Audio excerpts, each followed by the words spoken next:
Halo hai semuanya, welcome back to my YouTube channel bersama aku Midiana. Di video kali ini aku bakal memberikan kalian kelanjutan informasi terkait dengan kematian Pi Tengmo. Nah, sebelum mulai aku mau menjelaskan sedikit mengenai sapaan Pi yang aku gunakan di video sebelumnya, guys. Jadi kalau kalian di Thailand, kalian memanggil seorang yang lebih tua atau seseorang yang kalian hormati yang lebih tua itu menggunakan kata Pi di depannya. Jadi misalnya kayak Pi Tengmo atau Pimo gitu, guys. Jadi kayak di Indonesia tuh semacam Mas atau Mbak di daerah Jawa atau Kak lah ya, secara universal di Indonesia. Oke guys, aku bakal mulai melanjutkan perkembangan dari kasus ini. Dimulai dari ibunya Pimo yang mendapatkan uang kompensasi kematian sang putri sebesar 13 miliar atau sekitar 30 juta baht dari POR, salah satu orang yang berada dalam booth tersebut dan juga pemilik dari booth yang mereka gunakan, guys. Nah, dari info yang aku dapatkan, ternyata Pimo ini tuh besar dengan ayahnya saja dari umur 3 tahun. Jadi bisa dibilang kalau dia tuh nggak terlalu dekat dengan ibunya dari dulu. Namun, setelah ayah meninggal dunia, ia memutuskan untuk hidup dengan sang ibu.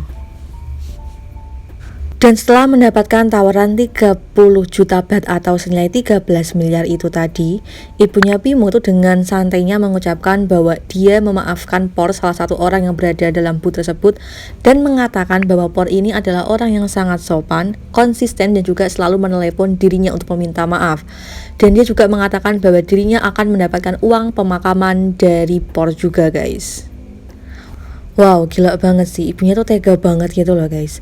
Dan karena hal ini, itu public Thailand sangat marah dan juga kecewa terhadap ibunya Pimo, dan menganggap bahwa ibunya Pimo ini adalah seorang wanita yang matre, lebih menyukai uang ketimbang keadilan untuk sang putri, guys. Dan imbas dari pernyataan sang ibu yang memaafkan beberapa orang yang berada dalam booth tersebut dan juga pernyataannya dia di media, itu membuat polisi akan segera menutup kasus ini gitu aja, guys. Bayangin, dari sekian kecurigaan, sekian hal yang gak masuk akal atas kematian Pi Tengmo, itu polisi mengatakan bahwa tidak ada kecurigaan atas kasus ini sama sekali. Tapi untungnya PM Thailand atau Perdana Menteri Thailand itu memerintahkan untuk membuka kembali kasus ini, melanjutkan kembali kasus ini sampai terkuak kebenaran atas kematian Pi Tengmo, guys. Dan gak hanya sampai situ aja, publik Thailand itu juga berbondong-bondong untuk mengumpulkan banyak bukti atas kematian Pi Tengmo, guys.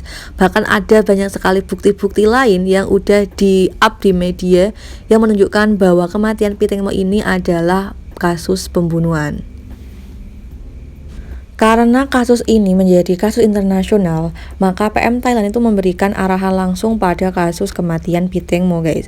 Bahkan ada seorang pengacara handal yang ikut berpartisipasi menjadi salah satu pengacara yang akan membela kasusnya Pi Tengmo. Dan hal ini menjadi harapan baru bagi kasus ini di mata publik Thailand. Dan next kita masuk ke dalam bukti-bukti baru yang ditemukan oleh para netizen di Thailand. Yang pertama adalah mengenai video yang menunjukkan bahwa Pimo itu sempat diseret oleh mereka, guys. Yang kedua juga ada video yang menunjukkan bahwa Pimo itu terjatuh atau didorong dari atas booth sampai akhirnya tenggelam di Sungai Chao Phraya.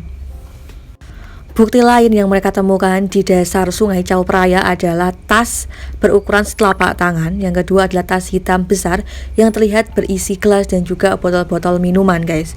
Dan yang ketiga adalah tas transparan dengan lumpur di dalamnya dan juga ada beberapa botol-botol pecah gitu, guys. Dan publik Thailand itu menduga bahwa luka di bagian kaki Pimo itu sebenarnya tidak terkena baling-baling booth, melainkan terkena pecahan botol yang sengaja mereka lakukan untuk melukai kakinya Pimo agar Pimo itu tidak bisa berenang dan tidak bisa menyelamatkan dirinya saat jatuh ke dalam Sungai Chao Phraya. Dan lebih kerennya lagi adalah mereka tuh berhasil menemukan booth yang asli yang disembunyikan oleh para pelaku sebelum mereka itu mengganti booth tersebut dengan booth model lainnya, guys. Wow, gila, the power of netizen di Thailand. Dan bukti baru yang mereka temukan juga menunjukkan bahwa ada 4 orang dalam kapal, yakni Job, Sen, Por, sama Robert, yang diam-diam pergi ke pompa bensin setelah meninggalkan galangan kapal untuk membahas sesuatu hal gitu, guys. Jadi beda sama keterangan yang mereka berikan kepada polisi yang mengatakan bahwa mereka tuh langsung pulang setelah mereka keluar dari kapal yang mereka naiki, guys. Tapi di situ tuh menunjukkan bahwa mereka tuh sempat berdiskusi terlebih dahulu sebelum akhirnya mereka pulang ke rumah masing-masing. Dan tambahan guys, ada seorang ahli boot yang menjelaskan mengenai orang-orang yang jatuh dari boot tersebut. Kalau orang itu jatuh dari boot dengan kecepatan tinggi, otomatis orang itu akan ketinggalan jauh dari posisi boot itu berada. Dan nggak mungkin orang itu akan terkena sebuah luka yang sangat dalam seperti apa yang ada dalam tubuh Bimo sendiri. Yang kedua adalah apabila orang itu jatuh dari boot dengan kondisi bahwa bootnya itu pelan, maka kemungkinan orang itu akan jatuh dan berada di bawah bootnya, dan hal itu emang bisa terkena baling-baling di speedbootnya guys. Namun anehnya luka yang berada di paha Bimo itu jelas tidak berasal dari baling-baling speedbootnya guys. Dan merujuk ke pernyataan yang pernah dikeluarkan oleh Robert yang mengaku bahwa dirinya itu mengendari boot dengan kecepatan yang sangat tinggi, itu nggak make sense sama sekali dengan kondisi tubuh Bimo yang penuh dengan luka guys. Jadi bisa kalian simpulkan bagaimanakah yang terjadi saat itu? Apakah benar spekulasi publik bahwa saat itu Bimo dijebak oleh Kratek untuk melayani tamu VVIP, dan karena Bimo tuh nggak mau, akhirnya Bimo berusaha untuk menyelamatkan diri dengan lompat ke dalam sungai. Namun karena mereka tahu bahwa Bimo ini tuh jago berenang, akhirnya mereka melukai kaki Bimo dengan pecahan botol yang ada di speedboat tersebut guys. Lalu, berbeda dengan sang ibu yang hanya memikirkan uang saja, kakak laki-laki Bimo akan berusaha untuk memperjuangkan keadilan bagi sang adik. Dan faktanya, kakaknya ini juga adalah salah satu orang yang menemukan badan Bimo di Sungai Chao Phraya guys. Oh ya, ada satu lagi hal yang kelupaan terkait dengan video instastory milik Bimo yang dia upload sebelum ia dinyatakan hilang pada tanggal 24 Februari kemarin. Jadi, menurut netizen di Thailand itu banyak sekali hal yang ditemukan dari video tersebut guys. Mulai dari adanya suara laki-laki yang terdengar bawa temanmu ke sini, hingga signal yang diberikan oleh Bimo melalui tangannya yang meminta tolong untuk diselamatkan.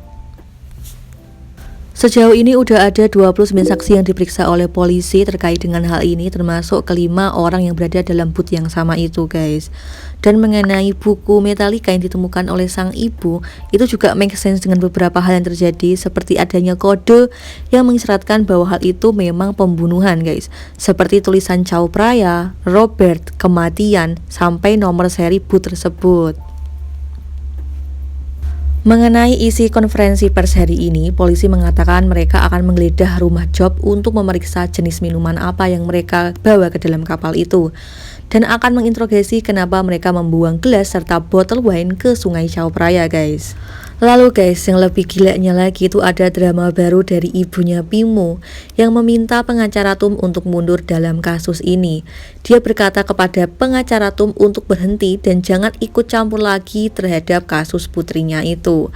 Dan dia juga mengatakan dia sudah tidak lagi memperkerjakan pengacara Tum untuk menangani kasus kematian putrinya guys. Wow, gila ya guys ya. Benar-benar ibunya tuh udah dibutakan oleh uang dan juga orang-orang yang berkuasa di Thailand. So what do you think about this guys? Ini benar-benar kacau banget sih kasus ini. Kalian bisa komen di kolom komentar. Tapi aku berharap semoga kasus ini cepat selesai, cepat ada keadilan bagi kematian Piteng Mo yang udah nggak masuk akal ini.